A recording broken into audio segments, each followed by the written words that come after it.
এই রায়ে আবারও আমরা বলি আমরা প্রসিকিউশন পক্ষ সন্তুষ্ট।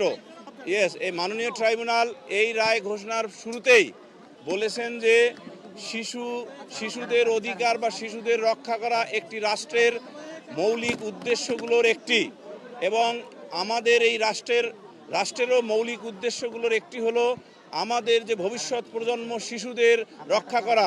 সেই শিশুদের কোনো শিশুর মধ্যে যদি এই ধরনের ন্যাক্কারজনক অপরাধ সংগঠিত হয় তার ক্ষেত্রে কোনো ধরনের মানে দয়া দাক্ষিণ্য না দেখিয়ে সিভিয়ার পানিশমেন্ট দিতে হবে, এবং তারই নিরিখে মাননীয় ট্রাইব্যুনাল তার স্বীয় বিবেচনায় এবং তার নিজস্ব জুরিসডিকশনে এই মৃত্যুদণ্ডে দণ্ডিত করেছেন উভয় আসামিকে।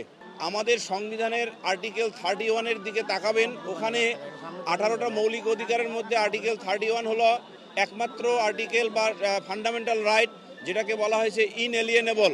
এটার মূল কথা হলো in accordance with law.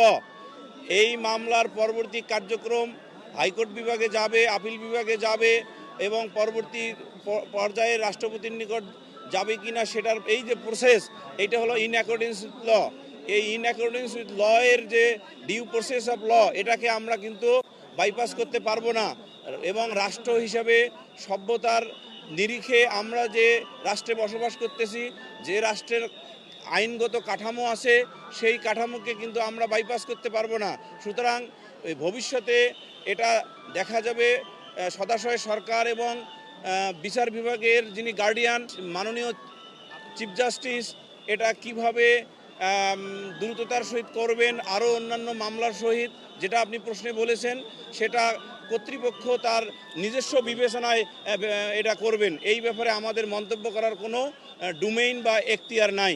Definitely এই মামলার রায় মূলত 4 কার্যদিবসে সম্পন্ন হয়েছে, এবং এই 4 কার্যদিবসে অনেকে বলতে পারেন 5 কার্যদিবস, কিন্তু আইন অনুযায়ী 4 কার্যদিবসে হয়েছে। এই 4 কার্যদিবস অথবা সাধারণভাবে 5 কার্যদিবসে বললেও ভুল হবে না। সেই নিরিখে এটা একটি মাইলফলক হয়ে থাকবে এই ধরনের অপরাধ দমনের ক্ষেত্রে। ইয়েস, আমি প্রথমে বলেছি একটি রাষ্ট্রের মৌলিক যে সকল কাজ তার মধ্যে একটি হলো বা মৌলিক যে সকল উদ্দেশ্য তার মধ্যে একটি হলো ভবিষ্যৎ প্রজন্ম অর্থাৎ শিশুদের জন্য নিরাপদ আবাস তৈরি করা বা শিশুদের যে রক্ষা করা।